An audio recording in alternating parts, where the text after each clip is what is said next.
Hello. So today we will be reading, I will be reading from The Lake of Memory Rising, which is very convenient because you are being asked to remember. And I can be your soul Sherpa and do a reading for you and use my minor in psychology. Yesterday, I was speaking to Jimmy, my friend Jimmy, who's a moderator on my show. And I helped him uncover something of significance because we are standing in our own way. And if you believe this is simulation, a hologram, then things could be in your field, or could be recreating, or likely recreating the pattern over and over again, and being asked to be an investigative journalist in your own life.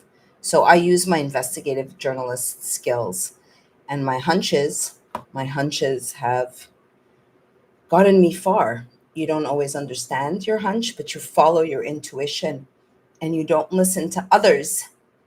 So, if you've seen the movie Jupiter Rising, which is now Jupiter Ascending, a Mandela effect for some of those who remember it as Jupiter Rising, that Jupiter Jones, I relate to her because she's a maid, but she's really a galactical queen.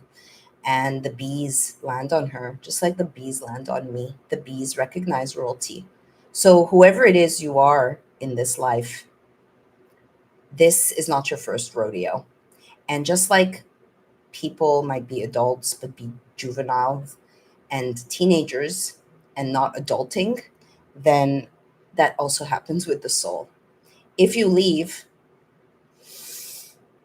during a trauma, for instance, I have a theory, it's a theory.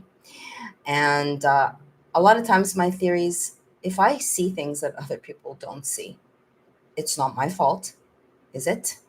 Doesn't mean it's not true. So if you consider all those people who died on ventilators, on a miasma of drugs, I looking into who instituted these protocols when the truth is that they were instituted because during the fomite phase when they thought it was aerosolized, but they continued. And I believe it was an experiment for mechanical ventilation because we are batteries. Very dark. So, all those souls who died in a fog, are they in the bardo? Are they glomming on to others? Because discarnate souls, archons, is a real thing. Demons is a real thing. And you are being asked to purify, to purge. And for those of us who do feel celestial energies and who are tapped into the divine feminine, because how many content influencers who are not bringing in the buku bucks? You know what you need to look for? Someone who's really censored and give them your money, not these people peddling precious metals or peddling the narrative du jour on either side. Because the truth is both sides of the same coin. This book, I will thank Logo Sophia Stephen for reminding me about the lake of remembrance because you do not go to the light of the end of the tunnel. I've been shown, activate your Makaba and go through the crown of your head. If you've had a Kundalini, which is so misunderstood, like so much, then you tap into your divinity because you have divinity. And so many Christians will be upset because they want to put the salvation outside and get offended. I pray to God. I pray to God. Okay, well, I pray to God too. And there is a collective and there is a higher force, but God can work through you. Miracles can work through you. You just have to believe. Just have to delete your self limiting beliefs that have been instituted. So in this book, he has a memory at about 2 of a soldier being killed. I believe I was maybe 8. I was in class, elementary school. The sun is coming through the window on my orange desk in this life. And I have the thought, if I'm not here, I will be somewhere else. That is not, you can identify sometimes when it's your higher self, or you have messages that extend your limited self. Like when I was 13 and already trying to do out of body experiences at 13, and then was told, heard someone might try to take over. And the thought freaked me out. And I didn't try to do OBEs again. So this guy remembers, and I think it's convenient that I'm reading this, that my name is Maryam. And I'm not saying any of this with ego. I've gaslit myself, and I'm proud of the woman that I am. And I am arguably a poster child for the social credit system, because they can target you and they can personalize, they can tailor their torture to you. You don't have to be a public person. And the algorithms, when people go, well, who's they? Who's they? Well, they now is everybody just doing their job, just following policies and not themselves. And they is the algorithm which will, spew out what your future holds. So this is chapter 3. And I use read other things to kind of trigger my memory and my inner knowing.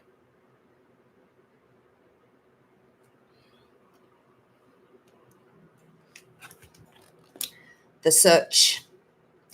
It may seem incredible to some that a child of 2 could have and remember such a vision. So he had a vision of being a soldier. Psychologists who study past life recall have discovered, however, that it is precisely in the window between 2 and 4 years of age that such memories are most likely to occur. During this period, the new persona or personality is still developing, and the memories carried by the higher consciousness are at least are least impeded. Thereafter, such memories are often increasingly suppressed as the child constructs his or her new identity. So it's not like parents are welcoming or questioning. God knows how the child's been born, what they've been jabbed with from the get go. And it's about suppression, reprogramming. So if you can take control of your subconscious, control of yourself, and really know thyself, and be real and honest. But so many people lie to their own selves. So I invite everybody to go and have a little conversation with themselves in the mirror and be honest. Because if you think you're going to get away with the shit that you've gotten away with, you may think so, but you'll just keep on doing the same shit over and over and again.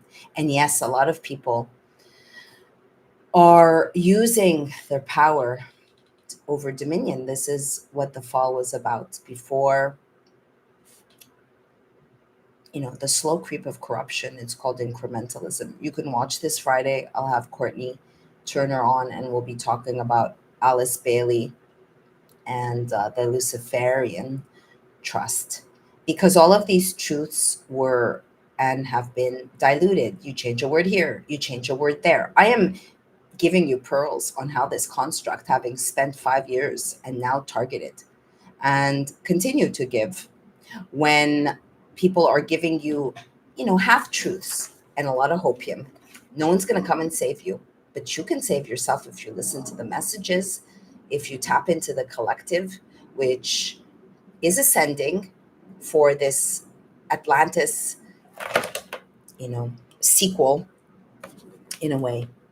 Let's see what they do with Three Eye Atlas. It's fascinating. It's just entered the Fox News. It's just entering the mainstream, folks, where we're positioning Avi Loeb, the Uval Harari of the stars. And did you know that he has a company on interstellar bodies? So he has a vested interest to be positioned as the man going against NASA while the cameras are down.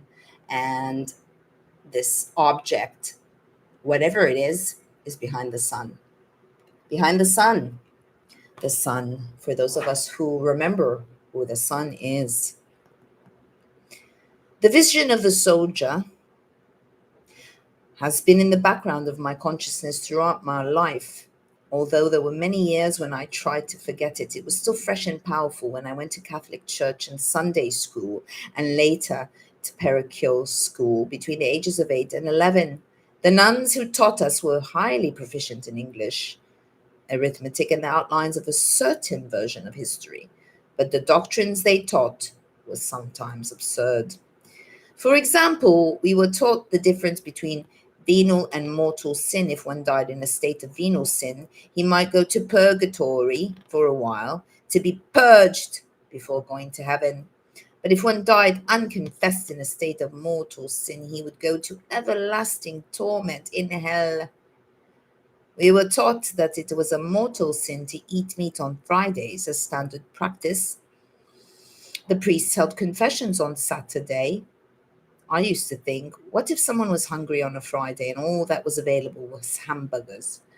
And he ate one and was unable to get absolved by Sunday and was killed in a car wreck going to church on Sunday. I could not believe that the divine intelligence of the universe would consign a soul to everlasting torment before he had eaten meat on Friday. And I used to ask my Sunday school teacher, and the answers were like, "Meh, that's really crap. What kind of answer is that?" But I was only 13. Of course, I heard other things in church, good things like that grand simplicity children understand when Jesus is asked what the greatest commandment is, and he says to love God and your neighbor as yourself, and that from these hang all the law and prophets. From the time I was 5 or 6, I was a very lively sense. I had a very lively sense of the distinction between clerical doctrines and the words of Jesus. I'm not exceptional due to the modern tendency to equate intelligence with the ability to articulate. We grossly underestimate the intelligence of children.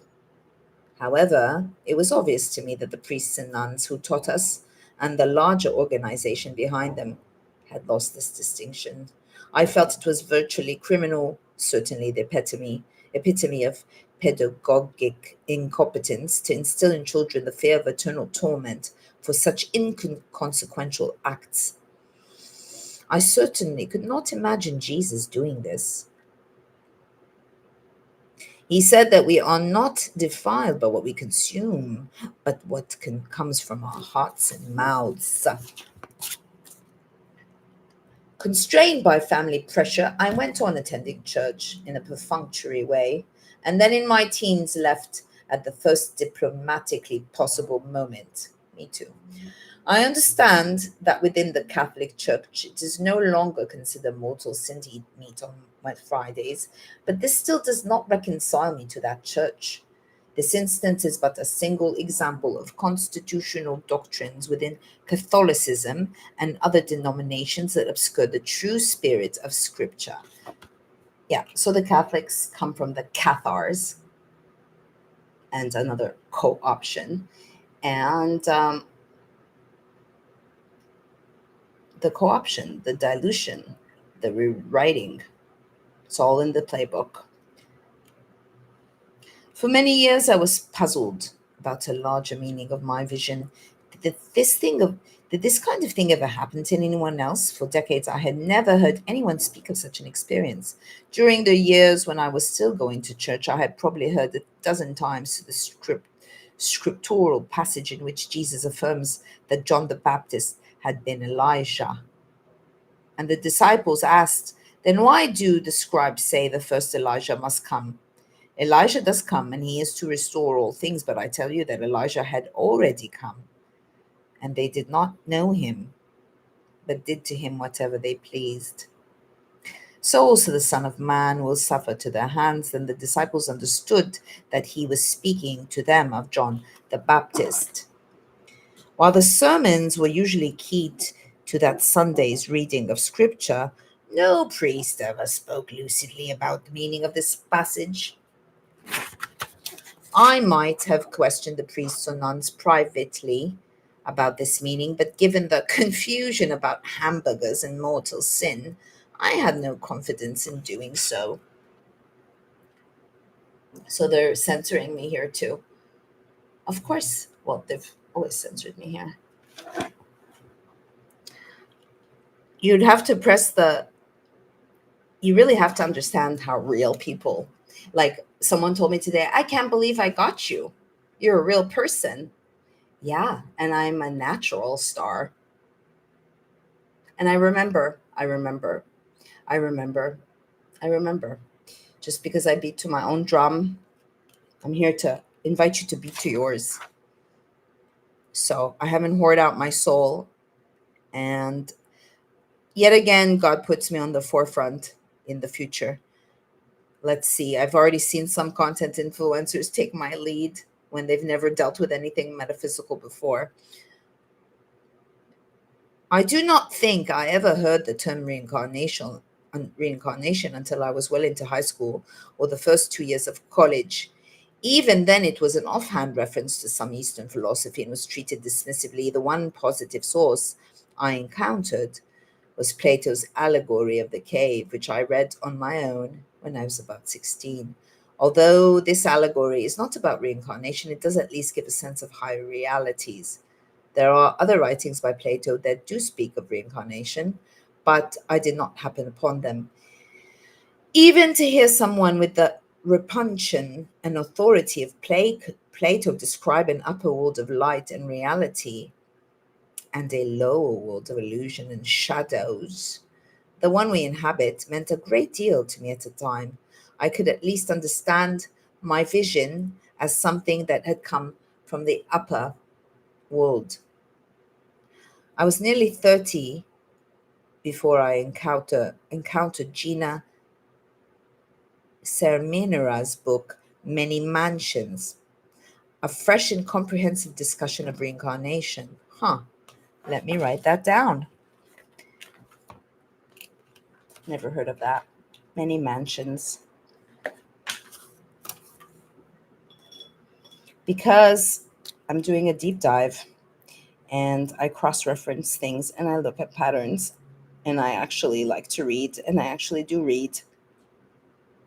And yeah, you could tap into the Akashic records and know everything and really know without knowing, meaning without having to do the nitty gritty research. But I'm also curious as how they've maligned the truth.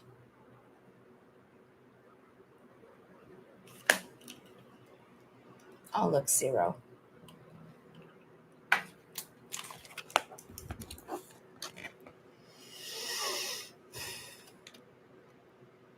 A fresh subsequent studies of reincarnation suggest that as many as 15 to 20% of children between ages 2 and 4 have some sort of past life recall. The breadth, let's vaccinate them. The breadth of these experiences indicates the significance, as does the depth of reincarnation and the much reported out of body flights experienced by people during medical emergencies connect with and illuminate teachings and histories of many religions and cultures across the ages. They intersect with initiations in the mystery religions, with tales of the shamans, with the oldest religion's text on earth cut into the walls of the inner chambers of the pyramid of Unas. Many books about reincarnation followed the publication of Ceremonier's book, several of them excellent, notably by those Sylvia Cranston, I've read Ian, and Ian Stevenson. Cranston has provided evidence of encyclopedic variety, including cases of xenoglossy, little children speaking foreign languages from previous lives. Sometimes those languages are earlier varieties of modern languages. Others are ancient dead languages verified by scholars. Equally remarkable are the cases investigated by Stevenson and who has produced volumes of case history of children's various countries. I read I was reading a book called Old Souls when I got hit by an SUV. And was my original interest, which I now know I've picked up again. Some of the most compelling accounts concern children claiming that the current parents are not the real father and mother, that the real home is in another town, that they miss their friends and siblings. Sometimes they also relate these things in an identifiable dialect. In certain cases, after many inquiries, Stephen has been able to identify a likely town and take the child there. So he's cross referenced it.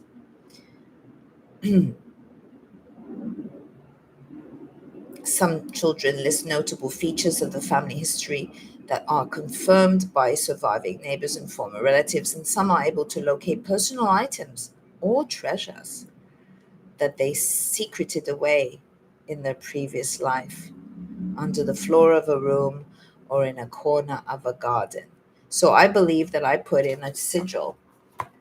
I believe that I put in a sigil to remind me of something.